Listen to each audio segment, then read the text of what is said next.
حکومت جیسے بھی چلے گی یہی حکومت چلے گی اور یہی بندوبست چلے گا. اور یہ کوئی حکومت کا مسئلہ نہیں ہے کہ اسٹیبلشمنٹ انہی لوگوں کے ساتھ کام لے گی اور اسی بندوبست کے ذریعے کام چلے گا. اور اس میں ان کے کتنے اختیارات ہوں گے، کتنے کچھ ہوں گے، وہ الگ بات ہے، لیکن نہیں لگتا کہ بس ایسے چلتا رہے گا.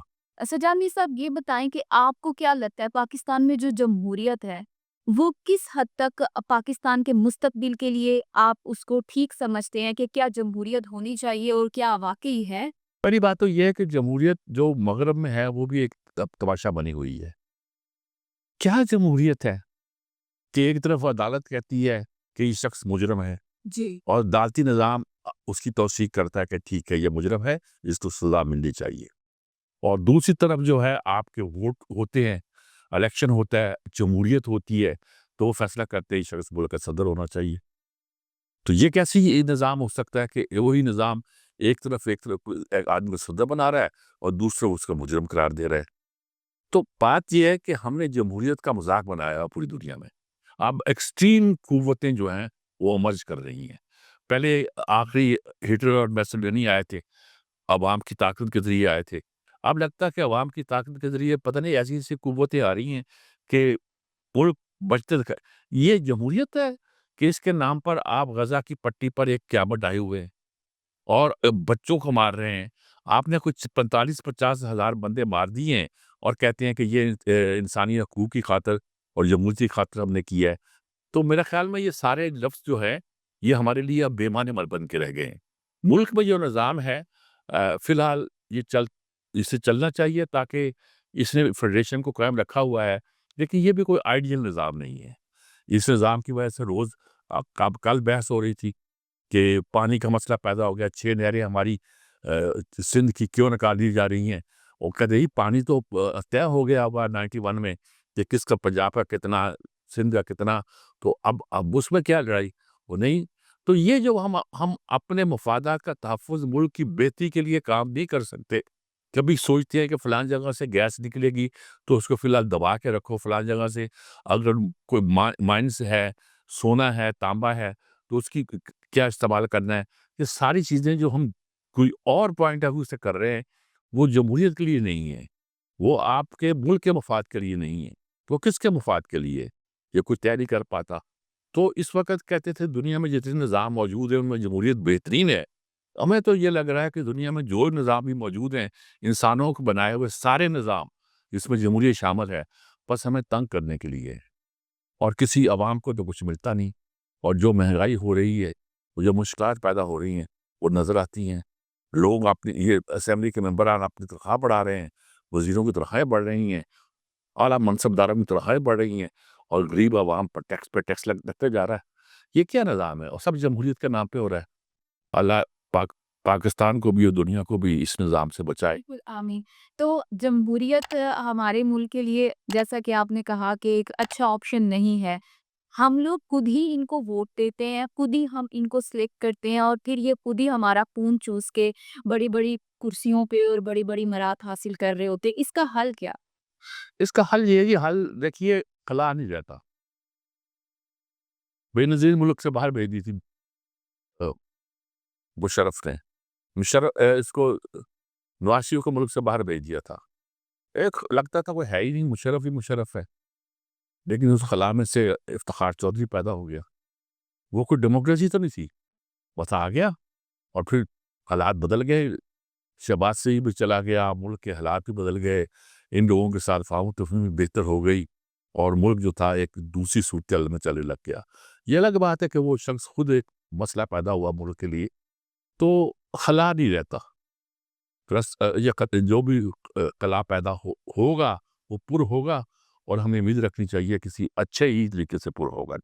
آپ کیا سمجھتے ہیں کہ ملک کے لیے مارشل لا اچھا آپشن ہے یا ڈیموکریسی؟ نہیں، یہ تو خیر مارشل لا کی حمایت تو میں کبھی نہیں کر سکتا. مارشل لا اور ڈیموکریسی کے یہی تو پھنسے ہوئے ہیں. مارشل لا کے ڈر سے ہم ڈیموکریسی کرتے رہتے ہیں، اور ڈیموکریسی کا شاید وہ نظام نہیں بنا سکتے، ہم بنا نہیں سکے ابھی تک ہم، جو ملک کے مفادات کے لیے بہتر ہوں.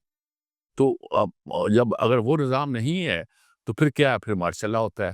تو اسی چکر میں ہم پھنسے ہوئے ہیں اور جب تک ہم اپنے لیے ایک بہتر جمہوری نظام نہیں بنا سکتے اور مارشل لا کے خطرے کو دور نہیں کر سکتے، تب تک ہم اس الجھن میں پھنسے رہیں گے جی۔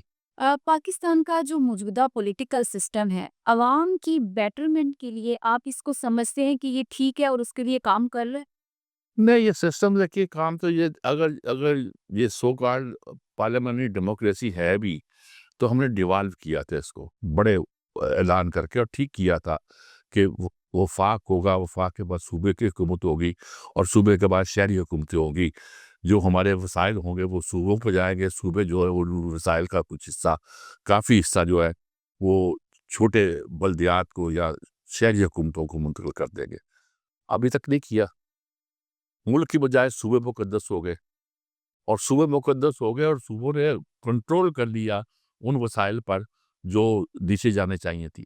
رزلٹ ہے کہ مثال کو سندھ میں لڑائی کیا ہے؟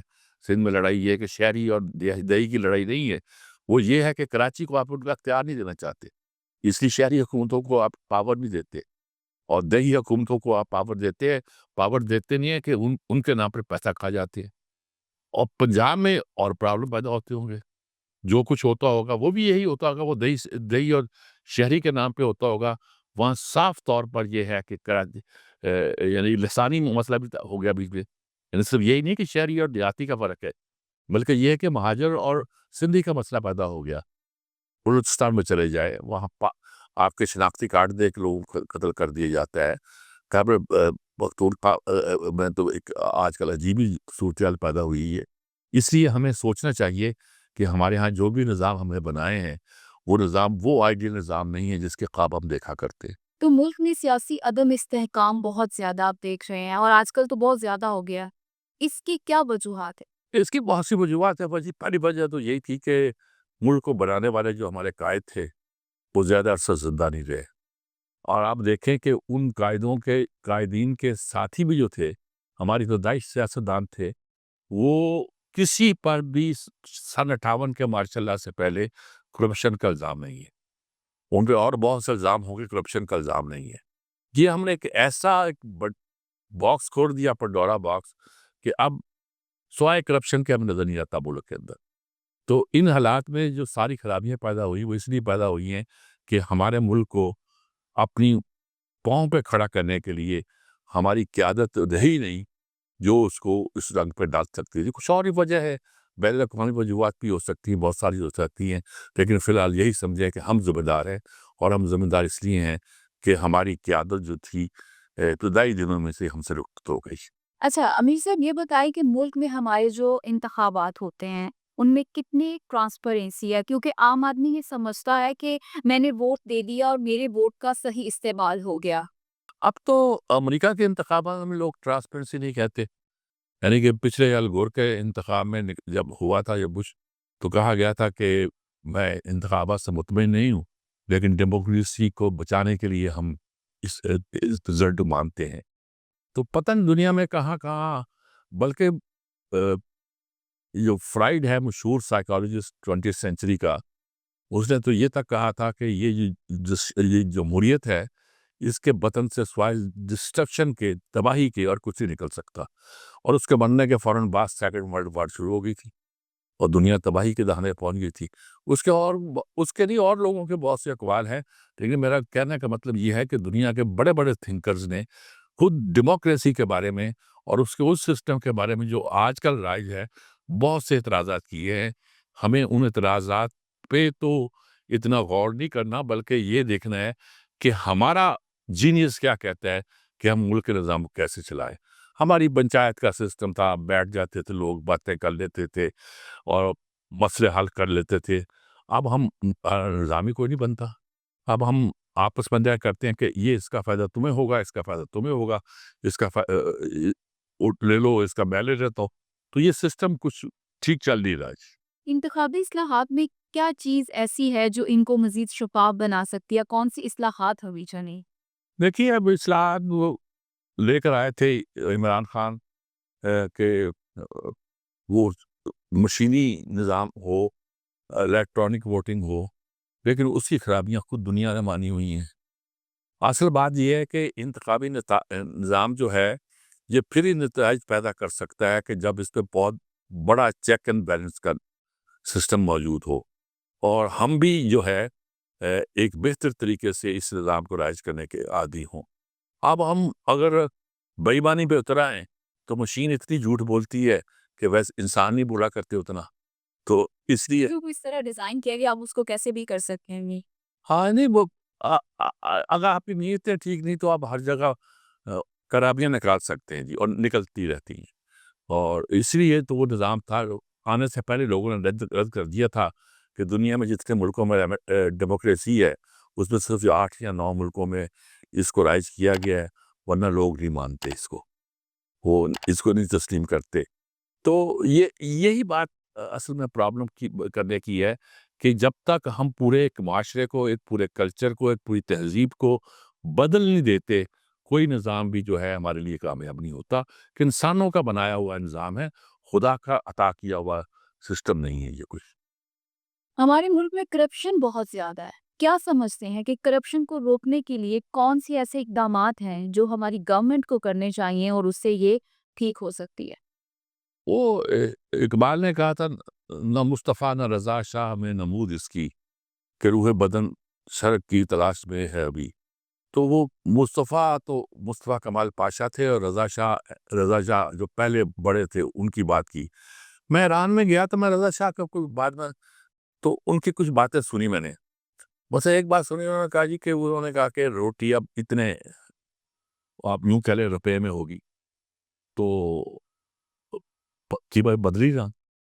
وہ اگلے دن شاہی لباس پہن کے باہر نکلے، گھوڑے پر سوار ہو کے، اور اپنے اس لباس کے ساتھ، اور آتے ہی انہوں نے پتہ کیا کہ یہ روٹی کیا قیمت بک رہی ہے، اور پہلا نان بھائی جو ملا اور جس نے بتایا کہ روٹی وہ اس ریٹ پہ بیچ رہا ہے جو حکومت کا مقرر کیا نہیں بلکہ زیادہ تھا، اس کو اسی تندور میں ڈال کے جلا ڈالا، اور 5 منٹ میں خبر پورے شہر میں پھیل گئی اور روٹی کی قیمت ٹھیک ہو گئی۔ یہ قومیں جو ہیں ڈنڈے سے ٹھیک ہوتی ہیں، یہ آسانی کے ساتھ ٹھیک نہیں ہوا کرتی۔ آپ کہتے ہیں کہ جی آٹا یہ ہے، فلاں یہ ہے، فلاں یہ ہے، روٹی قیمت، جب آپ ڈنڈا چلاتے ہیں کہ نہیں کریں گے دکانیں بند کر دیں گے، قبضہ کر لیں گے، اگلے دن روٹی ٹھیک ہو جاتی ہے۔ تو یہ بہت سے مسائل ایسے ہیں کہ جس کے لیے ہمیں شاید ایک ڈنڈے کی ضرورت ہے۔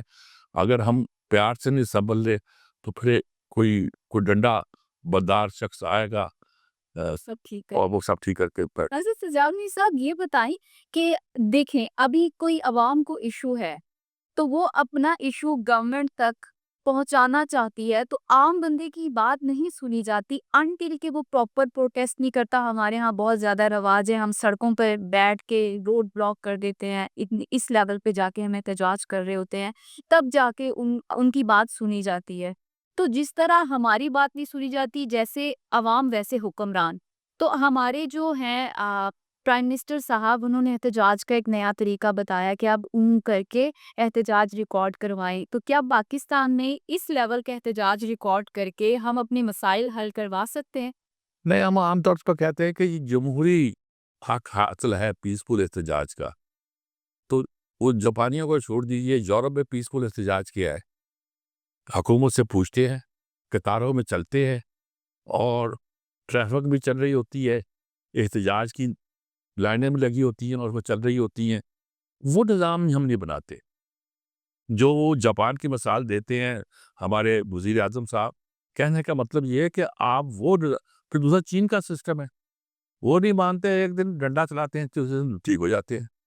وہ کہتے ہیں، ہمارے ایک صاحب ہیں یہاں، سردار صاحب ہیں، وہ ہارورڈ وغیرہ سے پڑھ کے بھی آئے ہیں، کچھ بات دیتے رہے، وہ کہتے ہیں دنیا میں ڈیموکریسی پہلے نہیں آئی، انڈسٹریلائزیشن پہلے آئی ہے، ماڈرنائزیشن پہلے آئی ہے، انڈسٹریلائزیشن پہلے آئی ہے، پھر ڈیموکریسی آئی ہے۔ آپ کہتے ہو ڈیموکریسی کا گھوڑا آگے لگاؤ اور پھر گاڑی تلاش کرتے پھرو کہ اس پہ چل سکتی کہ نہیں چل سکتی۔ تو آپ انہوں نے کہ نظام ہی کو نہیں چلاتے، آپ مسائل پیدا کرتے، اگرچہ ہم ان کو تائید نہیں کرتے، ہم انہیں کہتے ہیں کہ یہ کرنے پاکستان میں اگر ڈیموکریٹک سسٹم ختم کر دیا گیا تو صوبے بکھر جائیں گے یا اختلافات بہت بڑھ جائیں گے، وہ اپنی جگہ۔ لیکن یہ ہے کہ قصہ یہی ہے کہ ڈیموکریسی کے نام سے ہم جو سمجھتے ہیں کہ تبدیلی آئے گی، تو تبدیلی ڈیموکریسی کے نام پہ نہیں آتی، وہ جو نافذ کرنے والا ڈنڈا ہوتا ہے اسی کے نام پہ آتی ہے، اور درہ عمر آج تک مشہور ہے، اور اس کے بغیر قومیں ٹھیک نہیں ہوا کرتی۔ اچھا میر صاحب یہ بتائیں کہ کہا جاتا ہے کہ ہماری جو فوج کا کردار ہے پاکستان کی پالیٹکس میں وہ بہت زیادہ ہے۔ آپ سمجھتے ہیں کہ فوج کا انٹرفیئرنس پالیٹکس میں ہونا چاہیے، اور اگر ہے تو وہ پاکستان یا کسی بھی ملک کے لیے کتنا نقصان دہ ہو سکتا ہے؟ اصل میں فوج کا یہ کسی صاحب نے بڑا اچھا فکرہ کہا تھا کہ اس ملک میں جو بھی مصیبتیں پیدا ہوئی ہیں وہ فوج کی پیدا کی ہوئی ہیں، اور اگر فوج نہ ہو تو یہ ملک باقی نہیں بچتا۔ بالکل یہ کنٹرڈکشن موجود ہے، فوج کی وجہ سے کچھ ظاہر ہے بڑے بہت مسائل پیدا ہوئے ہیں۔ ہم فوج کو اپنی سرحدوں کا محافظ کے طور پر دیکھتے ہیں، لیکن مجبوری یہ ہو گئی ہے کہ فوج کو وہ کردار بھی ادا کرنا پڑا جو آہستہ آہستہ ان کو بدنام کرتا ہے لوگوں کے درمیان کہ آپ کیوں دخل دیتے ہیں، اور یہی وجہ ہے کہ اتنے سال چلا نظام۔ آپ دیکھیے اب آپ لوگ پسند نہیں کرتے کہ یہ فوج کے ساتھ ہے، فوج کے ساتھ نہیں ہے۔ جو فوج کے ساتھ ہوتا ہے وہ بدنام ہو جاتا ہے، چاہے وہ اس کا ہونا جو ہے ملک کے مفاد میں ہو یا نقصان میں ہو، وہ بدنام ہو جاتا ہے۔ تو میرے خیال میں فوج کا کردار حد سے بڑا وہ کردار جو ہے وہ ترکی میں چلا تھا کچھ دیر، جی باقی کہیں نہیں چلتا۔ میر صاحب یہ بتائیں کہ ہماری ملک میں جو نئی سیاسی جماعتیں ہیں ان کو کیا جگہ دینی چاہیے، اور وہ اتنی کیپیبل ہیں کہ وہ اس میں آ سکیں؟ سیاسی جماعتوں کو کیوں جگہ دینی چاہیے؟ لیکن 4 بندوں کی جماعت بنا دینا تو کوئی بات نہیں ہوتی نا۔ جماعت بناؤ نا، بنی جماعت دیکھے پاکستان بننے کے بعد جو جماعت ایک طاقت کے ساتھ بنی تھی وہ پیپلز پارٹی تھی، جنہوں نے طاقت کے ساتھ اور ایک الگ اپنے کلچر کے ساتھ اور اپنے بانی کے انتقال کے بعد 50 سال بعد تک اب باقی ہے۔ اب عمران خان بھی جماعت بنا رہے ہیں لیکن اس میں بھی پرابلم پیدا ہو رہے ہیں۔ پھر کئی جماعتوں کے بلتے اور ٹوٹتے دیکھا ہے ہم نے، ان کی کئی ریزنز ہیں۔ اس کو اسٹڈی کرنی چاہیے، دیکھنا چاہیے کہ جماعتیں ہمارے یہاں کیوں ٹوٹتی ہیں، کیوں نہیں بن پاتی۔ صحیح۔ پاکستان کی سیاست میں نوجوانوں کا کیا کردار ادا ہونا چاہیے؟ جب ہماری یہ اسٹوڈنٹ یونین کام کرتی تھی تو ساری قیادت پیدا ہوتی تھی۔ ہمارے ساتھ کے جتنے لوگ ہیں وہ ہر پارٹی میں لیڈر وہی بنے، جوید ہاشمی ہوا، جہانگیر بدر ہوا، مطلب ادھر کا لے لیں ادھر کا لے لیں، حفیظ خان ادھر چلے گئے، جدھر کا بھی لیڈر لے لیں وہ اسٹوڈنٹ یونین سے پیدا ہوا۔ ہم اپنے اسٹوڈنٹس کو تربیت ہی نہیں ہونے دیتے۔ اگر ان کی تربیت ہوگی وہ سیکھیں گے طالب علمی کے زمانے میں، یقینی طور پر وہ بہتر رول ادا کریں گے اور سمجھ لیں گے کہ ملک کو چلانے کے لیے یا جمہوری طریقے سے آگے بڑھنے کے لیے ہمیں کیا کرنا چاہیے۔ ایک اچھے سیاستدان میں کون سی ایسی کوالٹیز ہیں جو ہونی چاہیے؟ دیانتدار اور ایماندار ہو۔ یہ کیسے پتا چلے وہ؟ یہ تو بتا دیتا ہے زمانہ اس کو، جو دیانتدار ہوتا ہے اور ایماندار ہوتا ہے اس کا پتہ چل جاتا ہے۔ اب اتنے سیاستدان ہمارے ہیں، لوگوں کو کچھ اکثر لوگوں کے بارے میں کنفیوژن ہے، لیکن دیانتدار سیاستدان کے بارے میں کوئی کنفیوژن نہیں ہے۔ یہی کہہ سکتے ہیں نالائق ہے، نااہل ہے، کچھ کام نہیں کر سکتا، لیکن یہ نہیں کہہ سکتے بد دیانت ہے۔ بہت سے لوگ ایسے ہیں۔ تو اس ملک کو دیانتدار لوگوں کی ضرورت ہے۔ اہلیت والے لوگ تو بڑے آئے ہیں جی، اہلیت والے لوگ تو یہ بھٹو صاحب کے بارے میں بھی کہتے تھے کہ دنیا کے، لیکن ملک کی معیشت تباہ ہو گئی، ملک کی کئی چیزیں تباہ کر دی انہوں نے۔ تو اہلیت سے زیادہ دیانت کی ضرورت ہے اس وقت۔ کوئی ایسا ایک سیاستدان جس کا آپ نام لینا چاہیں کہ وہ دیانتدار ہے؟ وہ میں خود ہو سکتا تھا اگر میں سیاست میں ہوتا تو۔ نہیں، ابھی جو فی الحال ہمارے ہیں پولیٹیشینز اس میں کوئی ایک نام؟ ایک زمانے میں جب عروج پہ تھی سیاست تو میں کہتا تھا کہ بھئی کچھ بڑے آنیسٹ ہیں، فتح غفور کا کہتا تھا، ایک لحاظ سے اسد خان بھی تھے، شیربہ مزاری تھے، یہ دو دائی سیاستدان تھے جو کہ آنیسٹ گنے جاتے تھے۔ اتنی بڑی سیاست میں پھر پتہ نہیں کیا بن کے رہ گیا، کیا نہیں گیا، کیا نہیں گیا۔ پاکستان میں بے روزگاری بہت زیادہ ہے، اور پاکستان میں مہنگائی بھی بہت زیادہ ہے۔ اس کو کم کرنے کے لیے گورنمنٹ کو کیا انیشیٹو لینے چاہیے؟ صرف اگر ایک ڈسپلن قائم کر دینا جی، ڈنڈا میں پھر کہتا ہوں میں تو ایک بہت سی مہنگائی تو ہماری صرف گورنرس کی وجہ سے ہے، بیڈ گورنر کی وجہ سے مہنگائی ہے۔ کچھ مہنگائی تو انٹرنیشنل فورسز کی وجہ سے ہے کہ بجلی مہنگی ہو گئی آپ کی، یا پٹرول مہنگا ہو گیا، لیکن یہ جو سبزی منڈی میں آپ کو مہنگائی ملتی ہے اس کی بڑی وجہ تو آپ کی بیڈ گورننس ہے، قابو نہیں پا سکتے آپ۔ وہ تو یہاں پہ ان کی پروڈکشن آپ دیکھا نہیں آپ نے گندم کی؟ جی مریم سے اتنا کیا، مریم نواز نے کہ بھی انہوں نے کہا جی ہم نہیں خریدتے، اعلان کیا نا ہم نہیں خریدتے، 4,000 سے 2,500 پہ گندم آ گئی۔ بالکل تو بس پتہ نہیں اگلے سال کیا امپیکٹ ہوگا، لیکن یہ مطلب پتہ چلا کہ اصل قیمت 2,500 تھی مارکیٹ ویلیو، اور 4,000 بنا رکھی تھی۔ ایسا ہوتا ہے تو گورنمنٹ بھی ہمارے ساتھ کھیل رہی ہے، پیٹرول کی قیمت 5 روپے کم کر کے 1 مہینے بعد اس کی قیمت 10 روپے بڑھا دیتے ہیں۔ وہ تو اس وقت تک رہے گا جب تک IMF کے غلام نہیں ہیں، اس پہ آپ کو لیوی دینی پڑتی ہے 50% یا 60% پہ، وہ خامخواہ دینی پڑتی ہے، آپ کو ٹیکس ایک خاص طرح کا دینا پڑتا ہے، آپ اس کے پیٹرول کی قیمت ایڈجسٹ نہیں کر سکتے۔ تو وہ تو بیڈ گورننس اب میں آتا ہے، لیکن وہ بیڈ گورننس آپ کے ہاتھ پہ نہیں ہے، وہ انٹرنیشنل قوتوں کے ہاتھ میں ہے۔ آپ کو ڈالر کی قیمت آپ مقرر نہیں کر سکتے، یعنی کنفرم بات ہے کہ ڈالر اس وقت جتنے پیسے میں بکتا ہے اس سے سستا ہے، جی 280 کے قریب قیمت ہے اس کی، 250-40 اس کی قیمت ایکچوئل ہے، اور یہ نہ ہوئی ہوتی اگر مثبت طریقے اختیار نہ کیے ہوتے۔ چلیے یہ بھی مان لیا جائے 240 پہ لے آئیں، یہ 200 تک نیچے چلا جائے گا، لیکن یہ کرنے نہیں دیں گے، ان کے قرضے بڑھتے ہیں، ان کی آمدن بڑھتی ہے، وہ کرواتے ہیں یہی سب کچھ۔ لیکن جو کرنٹ گورنمنٹ ہے وہ تو کہتی ہے کہ ہمارے آنے کے بعد ملک کا جو معاشی نظام ہے وہ کافی حد تک ہم نے اس کو ٹھیک کیا ہے، اس کو بگاڑ گیا تھا عمران خان۔ وہ تو اس لحاظ سے کہہ رہے ہیں کہ آپ کے پاس کچھ بھی نہیں تھا، آپ دیوالیہ ہونے والے تھے۔ تمام عدالت شمار یہ بتاتے ہیں، بحث سے آپ جتنی چاہے کر لیں، دلائل جتنے چاہے دے دیں، لیکن قصہ یہ ہے کہ آپ دیوالیہ تقریباً ہونے والے تھے، وہ اس میں سے آپ بچے ہو، نکلے ہو، پھر آپ کہیں جی وہ تو جی آپ نے کچھ کو لے کے پیسے قرضہ لے لیا، تو اور بھی کیسے بچتے؟